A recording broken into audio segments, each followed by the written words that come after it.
चिरंजीवी कैसा है बेटा? तेरे बिना तो दिल ही नहीं लगता है मेरा। तो ठीक तो है ना बेटा? टाइम पर खाना खाता है ना? कहाँ पर रहता है तू? सब कुछ अभी बोल दो, क्या बाद में भी बोल सकता हूँ? हाँ ठीक है, चुप हो जाओ। ये बकुला मैम, नमस्ते। लक्ष्मी माँ, पद्मा माँ, शारदा माँ, शांति माँ, गौरी माँ। नमस्ते। सब लोग तुम्हारी माँ ही हैं, तो असली माँ कौन है? 9 महीने पेट में तो इसे मैंने ही रखा था। इसके अलावा हर बात में हम सब इसके लिए एक जैसी हैं। आद्या कहाँ है? वो क्या है ना, पद्मा माँ सबसे जल्दी घुल मिल जाती है ना। कीर्तना की शादी हुई थी ना, तो उधर ही मिले थे हम सब लोग। हेलो आंटी, नमस्ते। कितनी खूबसूरत हो तुम। तुम्हें देखकर ऐसा लगता है कि कहीं तुम्हें हमारी नजर न लग जाए बेटा। आईने में भी मत देखना, वरना खुद की नजर लग जाएगी। बहुत प्यारी है ये। आद्या, तेरे लिए पनीर जलेबी बनाई है। डब्बा नहीं दिया तो भी चलेगा। हाँ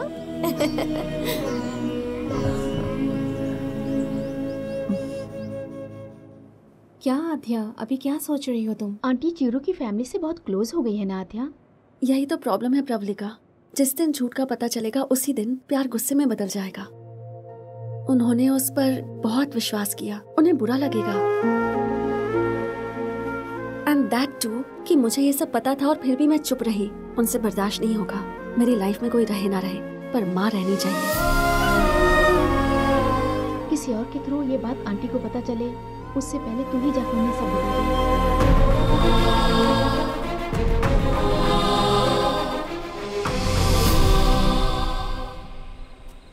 4 दुकान घूमने के बाद लक्ष्मी को ये चेन पसंद आई है। फैक्ट्री में काम करने वालों को भी आप परिवार की तरह ख्याल रखती हैं। काम करने वाले के बच्चों को पढ़ाई और घर ये सब देने के लिए दिल भी बहुत बड़ा चाहिए होता है। ऐसा करना इतना आसान नहीं, लेकिन ये सब करना इनको बहुत अच्छा लगता है। थैंक यू मैडम जी, आप हमारे लिए इतना कर रही हैं। हमारी मैडम बहुत ग्रेट है। मैं भी आती हूँ। प्रेम, एक बात तो बता, खाने में अच्छा क्या है? एक थप्पड़ खाएगा वही सबसे अच्छा है। अच्छा। बैठिए ना आंटी। क्या बात है, यहाँ कुछ सीरियस बातें चल रही हैं क्या? ऐसा कुछ नहीं, बस ऐसे ही। फ्रिज के अंदर अगर दूध का पैकेट रखना भूल जाते हैं तो हम 5-10 मिनट तक बात करते रहते हैं। मगर आप तो अकेली ही फैक्ट्री और बिजनेस का सारा काम कैसे संभालती हो? ओह अच्छा, आध्या की वजह से। लाइफ में कोई होप ही नहीं रह गई थी। ऐसा लग रहा था जैसे सब कुछ खत्म हो गया है। एक दिन मेरे पास आई और बोली, माँ क्या मैंने कोई गलती की है? मैंने कहा ये क्या कह रही हो? तो इसने क्या कहा पता है? तुम ही मेरी दुनिया हो, ऐसा कहती हो ना। अगर ये सच है तो मुझे बता दो माँ। अगर मुझसे कोई गलती हुई है तो वो गलती दोबारा ना दोहराऊं, इस बात का मैं ध्यान रखूंगी। उस पल मुझे समझ में आया कि जिंदगी जीने के लिए मुझे एक मकसद मिल गया है, और वो है मेरी बेटी आध्या।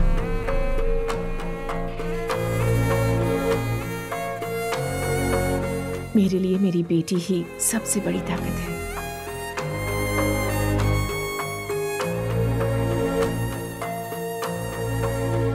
वैसे आप लोगों ने भी चिरू को बहुत अच्छे संस्कार दिए हैं, बहुत अच्छी परवरिश की है इसकी। चिरू, इतनी औरतों ने तुम्हारी परवरिश की है, तुम लकी हो।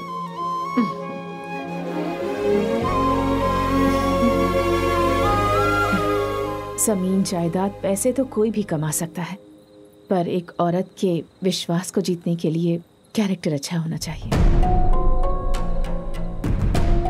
किसी भी परिस्थिति में उसे कोई तकलीफ ना हो, इस बात का ख्याल रखना चाहिए।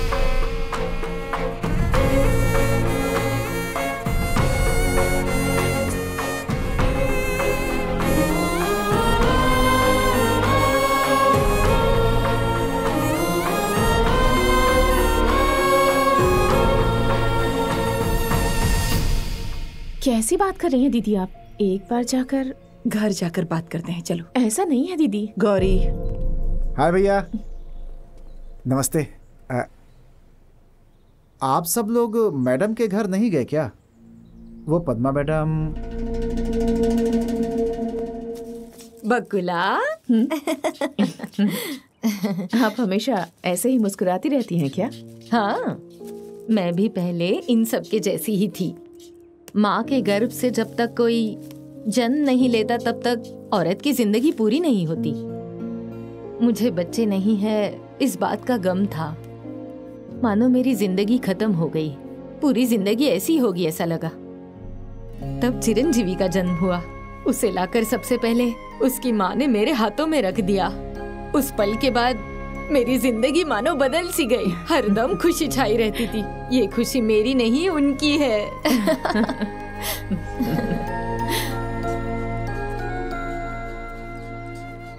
ये पौधे तुम्हें बहुत पसंद है ना बकुला? यही पौधे हैं जो मर्द और औरत में कोई फर्क नहीं समझते हैं। हमारे चीरू को भी पौधे बहुत ज्यादा पसंद है। घर में जहाँ देखोगे नजर आएंगे, सब वही लेकर आया है। इनकी वजह से घर अलग ही दिखता है। चीरू तो दिन भर मस्ती करता है। हंसे बिना हम लोग 1 मिनट भी नहीं रहते। आप एक बार अगर हमारे घर पर आओगे ना तो फैक्ट्री वगैरह कुछ नहीं चाहिए ऐसा बोलकर वही रह जाओगी। वक्त निकाल कर एक बार जरूर आऊंगी। एक ही बार क्यों बकुला? बस तुम्हारे हाँ की जरूरत है। आद्या का घर तुम्हारा घर नहीं होगा क्या? हमारे चीरू की तो आद्या जान है। आद्या को भी हमारा चीरू बहुत पसंद है, लेकिन तुम्हारे बारे में सोचकर आद्या चीरू से मिलती नहीं है। इसीलिए हमने चीरू को आपसे मिलने भेजा।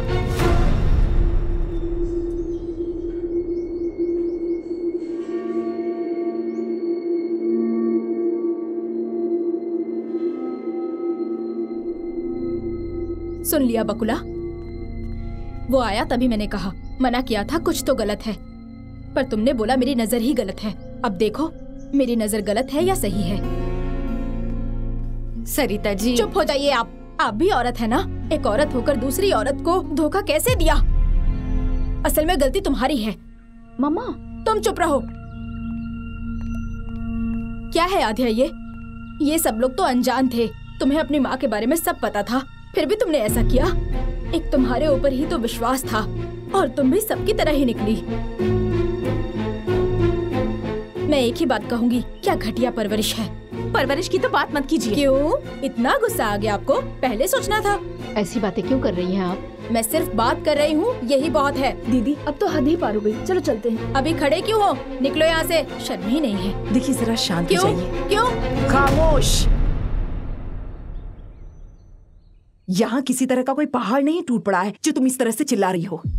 मेरे लड़के ने उस लड़की से प्यार किया है, किसी को धोखा वगैरह दिया है क्या? क्या किसी के साथ कोई बदतमीजी की है या किसी को गलत नजरों से देखा है तो बताओ। एक बार फिर से कहती हूँ, हम सब मेरे बेटे से बहुत प्यार करते हैं, उसे तकलीफ में नहीं देख सकते। बकुला, हमारे बच्चे हमारी इज्जत के बारे में सोच रहे हैं, हमारी खुशी के बारे में सोच रहे हैं। अगर सिर्फ एक बार तुम भी इनकी खुशी के बारे में सोच कर देखो।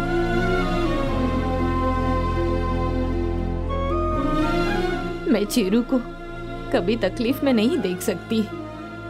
ऐसे में अगर उसे कोई दर्द हुआ, चाहे वजह कुछ भी हो, मेरी तो जान निकल जाएगी। बकुला, उम्र में तुम छोटी हो, लेकिन मैं तुम्हारे सामने हाथ जोड़ती हूँ।